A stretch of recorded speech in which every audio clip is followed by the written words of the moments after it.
नमस्कार दोस्तों, ओम श्री गणेशाय नमः।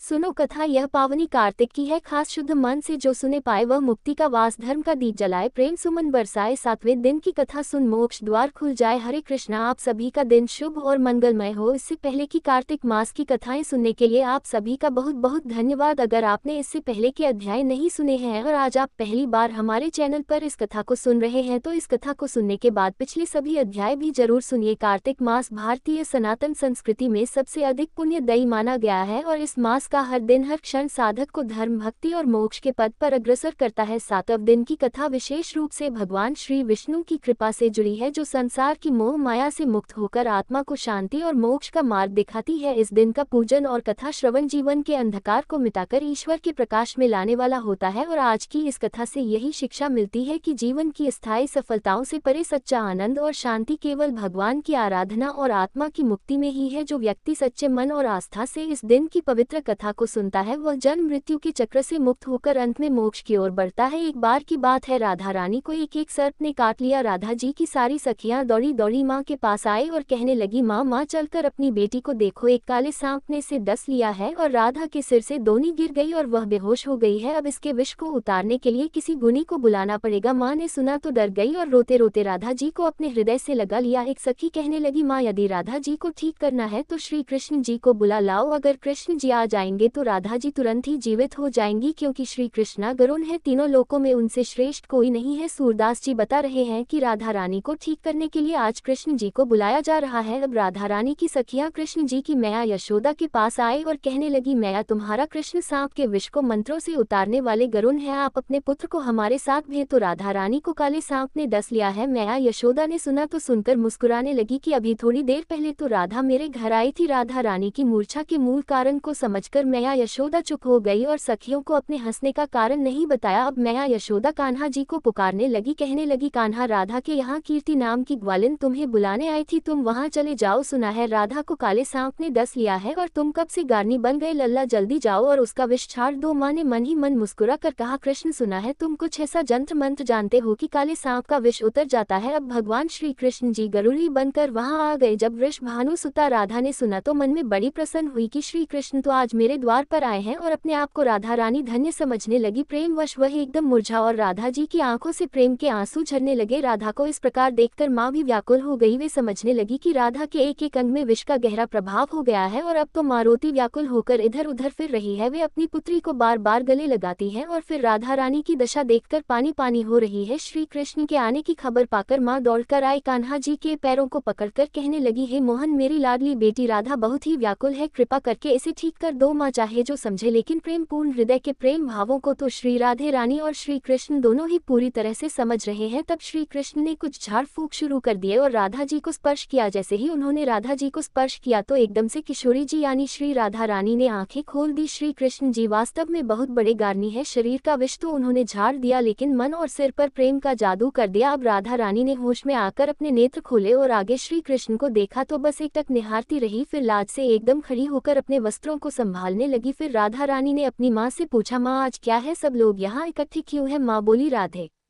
तुम्हें सांप ने डस लिया था और तुम्हें तो अपने तन मन की कोई सुधि नहीं रह गई थी। अब माँ राधा रानी को बताने लगी कि श्री कृष्ण के मंत्रों के द्वारा तुम्हारा उपचार हुआ है। राधा रानी की माँ बार बार कुंवर कन्हई की बड़ाई करने लगी। माँ ने श्री कृष्ण के मुख को चूमा, गले से लगाया और फिर अपने घर भेज दिया। वह कहती है कि मैया यशोदा की कोख धन्य धन्य है, जिससे श्री कृष्ण जैसे सुपुत्र का अवतार हुआ है। इन्होंने तो तुरंत ही ऐसा उपाय कर दिया कि मेरी बेटी को जिंदा कर दिया। अब माता मन ही मन सोचने लगी कि राधा कृष्ण की यह जोड़ी तो मानो भगवान सोच समझ कर बनाई है। ब्रज के घर घर में अब ये चर्चा चल पड़ी कि कृष्ण जी बहुत बड़े गारनी है और भगवान ने इस तरह से और भी बहुत सारी सुंदर प्रेम लीलाएं ब्रज में की है। अब सुनिए आज का अध्याय। आप सुन रहे थे कि भगवान शिव और जलंधर के बीच भयंकर युद्ध हो रहा था। तो इधर उन दोनों के बीच में भयंकर युद्ध हो रहा था। उधर वृंद ने स्वप्न में देखा कि उसका पति समस्त अंगों में तेल मल करने का प्रेतों के साथ दक्षिण दिशा की ओर जा रहा है। ये स्वप्न देखकर वृंदा अत्यंत चिंतित हो गई। अपने व्याकुल मन को शांत करने के लिए वह महल, अटारी, गौशाला और वाटिका आदि पर घूमने लगी, लेकिन उसे कहीं भी शांति नहीं मिली। तब वह एक वन से दूसरे वन में जा पहुंची। वहां उसने सिंह जैसे मुख वाले 2 राक्षस देखे। उन्हें देखकर वह सहसा भयभीत हो गई और एकदम वहां से भाग खड़ी हुई। आगे जाकर उसने एक तपस्वी और उनके एक शिष्य को देखा और उनसे अपनी रक्षा करने के लिए प्रार्थना करने लगी। वृंदा की विनय सुनकर मुनि ने एक हुंकार से ही उन दोनों राक्षसों को भगा दिया। वृंदा ने विनय पूर्वक मुनि से कहा, हे मुनि, मेरे पति जलंधर और महादेव जी में घोर युद्ध हो रहा है, उसमें विजय किसकी होगी बताने की कृपा करें, क्योंकि आप तो अंतर्यामी है, आप सबको जानते हैं। वृंदा के वचन सुनकर मुनि ने आकाश की ओर देखा। उसी समय 2 बंदरों ने आकर मुनि को प्रणाम किया और फिर मुनि का संकेत पाकर वे दोनों बंदर वहां से चले गए। थोड़ी देर बाद वे दोनों बंदर आकाश की ओर से आए और उन्होंने जलंधर दैत्य का सिर और धड़ लाकर पटक दिया। वृंदा अपने पति के मृत शरीर को देखकर अत्यंत दुखी हुई और विलाप करती भी पृथ्वी पर मूर्छित होकर गिर पड़ी। मुनि ने अपने कमंडल से वृंदा पर जल छिड़का तो उसे कुछ होश आया। तब वह फिर से विलाप करती हुई मुनि से कहने लगी, हे मुनि, जिसने देव, गंधर्व और विष्णु सहित तीनों लोकों पर विजय प्राप्त की थी, वह शिव जी के हाथों से कैसे मारा गया? आप तो सार्थवाह, इसलिए किसी प्रकार मेरे पति को फिर से जीवित कर दीजिए। तब मुनि कहने लगे, हे भद्रे, शिव जी के हाथों मारे हुए को जीवित करना तो असंभव है, परंतु फिर भी हम तुम पर कृपा करके इसको जीवित किए देते हैं। ऐसा कहकर मुनि अंतर्ध्यान हो गए और जलंधर जीवित होकर वृंदा के साथ प्रेमालाप करता हुआ आलिंगनबद्ध हो गया। वह शब्द जलंधर का नहीं था, वरन जलंधर के वेश में स्वयं भगवान विष्णु थे। वृंदा जलंधर वेशधारी विष्णु के साथ उस वन में रमन करती रही। फिर एक दिन अपने पति के वेश में विष्णु जी को पहचानकर वृंदा अत्यंत क्रोधित हुई और बोली कि तुमने मेरा पतिव्रत धर्म नष्ट किया है, इसलिए मैं तुम्हें श्राप देती हूँ। निश्चय ही वह कपट मुनि तुम ही थे और तुमने ही माया द्वारा 2 राक्षस बनाए थे। कालांतर में वे दोनों राक्षस तुम्हारी स्त्री का अपहरण करेंगे और जो तुम्हारा शिष्य था वही बंदर का रूप धरकर तुम्हारी सहायता करेगा, और क्योंकि तुमने मेरे साथ छल किया है इसलिए तुम अभी इसी समय शिला अर्थात पत्थर हो जाओ। वृंदा के इस प्रकार शाप देने की कथा सुनाने के बाद देवर्षि नारद ने महाराज पृथु से कहा, हे राजन, भगवान विष्णु ने देवताओं और अपने भक्तों की रक्षा करने के लिए ही पतिव्रता वृंदा का शील भंग किया था, इसलिए मन ही मन वे अत्यंत दुखी भी थे। उन्होंने वृंदा से कहा, हे वृंद, तुम्हारे श्राप को ग्रहण करते हुए मैं अवश्य ही शिला रूप हो जाऊंगा, परंतु तुम भी वृक्ष रूप होकर मुझको प्राप्त होगी। उसी समय वृंदा अपने पति के चरणों का ध्यान करके विष्णु जी के मना करने पर भी अग्नि में प्रवेश कर गई और शिला रूप में भगवान विष्णु वृंदा का स्मरण करते हुए उसकी चिता भस्म में लौटने लगे। उधर युद्ध क्षेत्र में जलंधर दैत्य राक्षसी माया द्वारा पार्वती का रूप धरकर शिवजी को मारने लगा। उसकी इस माया को देखकर शिवजी नीचे को मुख करके बैठ गए। यही उचित अवसर जानकर जलंधर ने शिवजी पर अनेक बाणों से प्रहार कर दिया। इस प्रकार शिवजी को संकट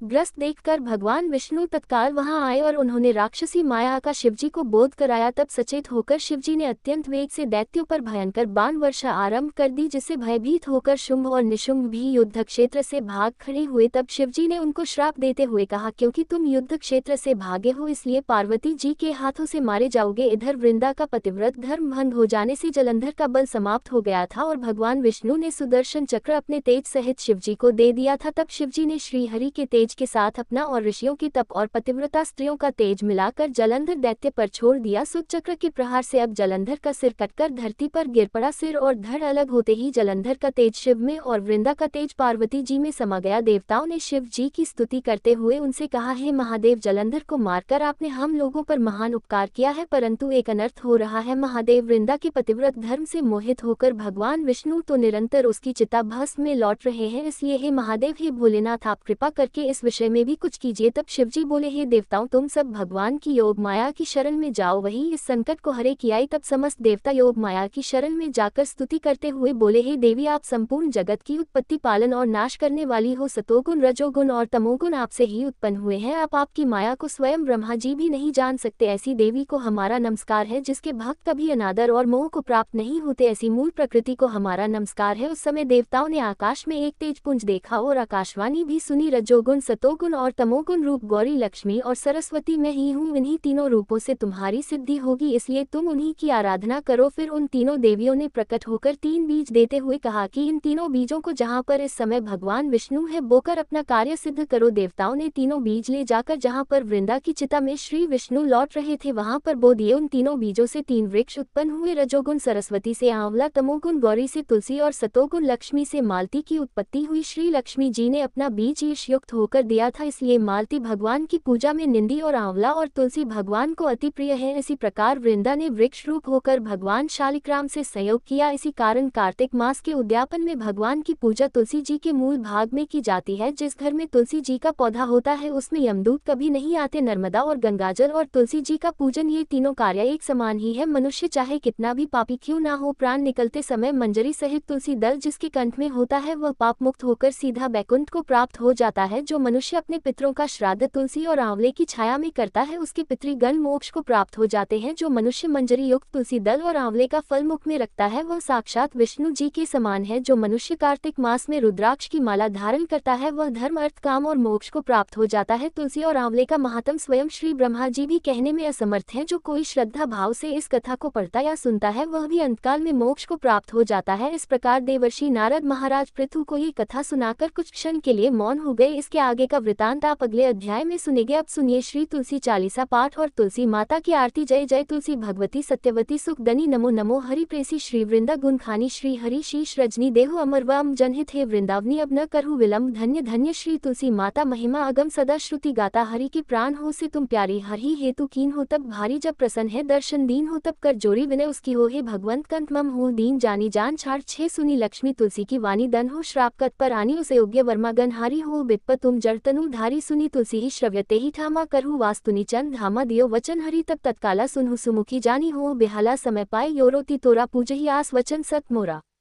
तब गोकुल मह गोप सुदामा तास भई तुलसी तू बामा कृष्ण रास लीला के माही राधे शक्य प्रेम लखी नाही दियो श्राप तुलसी तत्काला नर लोक ही तुम जन हूँ बाला यो गोप ब दानव राजा शंख चूर्ण नामक शिर ताजा तुलसी भतासु की नारी परम सती गुण रूप गारस दव कल्प बद जब गया कल्प तृतीय जन तब भय हु वृंदा नाम भयो तुलसी को असुर जलंधर नाम पति को करति द्वंद अतुल बल धामा कीन्हा शंकर से संग्रामा जब निज सैन्य सहित शिव हारे मरहीन तब हर हरि पुकारे पतिव्रता वृंदा ती नारी को न सके पति ही संग हारी तब जलंधर ही भेष बनाई वृंदा धिग हरि पहुँचो जाय शिव हित लही करी कपट प्रसंगा कियो सतीत्व धर्म तो ही भांगा भयो जलंधर कर संग हारा सुनी और शोक उपारा देही छन दियो कपट हरि तारी लखी वृंदा दुख गिरा उचार जलंधर जस हत्या अभीता सोई रावण तस हरि सीता अस प्रस्तर समहृदय तुम्हारा धर्म खम मम पति सहारा यही कारण लही श्राप हमारा होवे तनु पाषाण तुम्हारा सुनी हरि तुरंत ही वजन उचार दियो श्राप बिना विचारे लखो न निज करतूत पति को लन्हियो जब पार्वती को जन्मती तू असहो जड़ रूपा जगमग तुलसी विटप अनुपा धगवर रूप हम शाली ग्रामा नदी गन की बीच लला माँ जो तुलसी दल हम ही चरिंग है सब सुख भोग परम पद पई है बिनु तुलसी हरि जलत शरीरा अतिशय उठत शीश और पीरा जो तुलसी दल हरि शिर धारित सो सहत्री घट अमृत दारित तुलसी हरि मन रंजन हारी रोग दोष दुख भांजनी हारी प्रेम सहित हरि भजन निरंतर तुलसी राधा में नाही अंतर व्यंजन हो छप्पन हो प्रकारा बिन तुलसी दल न हरि प्यारा सकल तीरथ तुलसी तरु छाही लह मुक्ति जन संशय नाही कवि सुंदर एक हरि गुण गावत तुलसी निकट सहस गुण पावत बसत निकट दुर्वासा धामा जो प्रयास ते पूर्व लला माँ पाठ करही जो नित नर नारी हो ही सुख भाष है त्रिपुरारी तुलसी चालीसा पढ़ी तुलसी तरु ग्रह धारी दीप दान करी पु फल पाओ बंध नारी सकल दुख दरिद्र हरि हार परम प्रसन्न आशय धन जन गही कर बसी पूर्णा अत्र लाही अभिमत फल जगत मलाही पूर्ण सब काम जदल ही तुलसी तह सहस बसी हरि राम तुलसी महिमा नाम लग तुलसी सोच सुख राम मानस चास रचो जगमल तुलसीदास प्रेम से बोलिए तुलसी महारानी की जय तुलसी महारानी नमो नमो हर की पटरानी नमो नमो तुलसी महारानी नमो नमो धन्य तुलसी पूरन तप कीनो शालिग्राम बनी पटरानी नमो नमो तुलसी महारानी नमो नमो हर की पटरानी नमो नमो जाके पत्र मंजरी कोमल श्रीपति कमल चरण लपटानी नमो नमो तुलसी महारानी नमो नमो हरि की पटरानी नमो नमो कौन महीने बोई रानी तुलसा कौन महीने हुई हरियाली नमो नमो तुलसी महारानी नमो नमो हर की पटरानी नमो नमो कौन महीने हुई तेरी पूजा कौन महीने हुई पटरानी नमो नमो तुलसी महारानी नमो नमो आषाढ़ मास में बोई रानी तुलसा सावन महीने हुई हरियाली नमो नमो तुलसी महारानी नमो नमो हरि की रानी नमो नमो कार्तिक मास में हुई तेरी पूजा मंगसिर मास हुई पटरानी नमो नमो तुलसी महारानी नमो नमो हर की पटरानी नमो नमो धूप दीप नैवेद्य आरती पुष्पन की वर्षा बरसानी नमो नमो तुलसी महारानी नमो नमो हर की पटरानी नमो नमो छप्पन भोग छत्तीस व्यंजन बिन तुलसी हरि एक न मानी नमो नमो तुलसी महारानी नमो नमो हरि की पटरानी नमो नमो जो तुलसी को सवेरे गाए श्री कृष्ण के दर्शन पाए नमो नमो तुलसी महारानी नमो नमो हर की पटरानी नमो नमो जो तुलसी को दोपहर गाए खीर खान का भोग लगाए नमो नमो तुलसी महारानी नमो नमो हर की पटरानी नमो नमो जो तुलसी को सांझ को गाए श्री कृष्ण की आरती उतारे नमो नमो तुलसी महारानी नमो नमो हर की पटरानी नमो नमो जो तुलसी को रात को गाए श्री कृष्ण के चरण दबाए नमो नमो तुलसी महारानी नमो नमो हर की पटरानी नमो नमो सब सखी मैया तेरो यश गावे भक्ति दान दीज महारानी नमो नमो तुलसी महारानी नमो नमो हर की पटरानी नमो नमो तुलसी महारानी नमो नमो हर की पटरानी नमो नमो।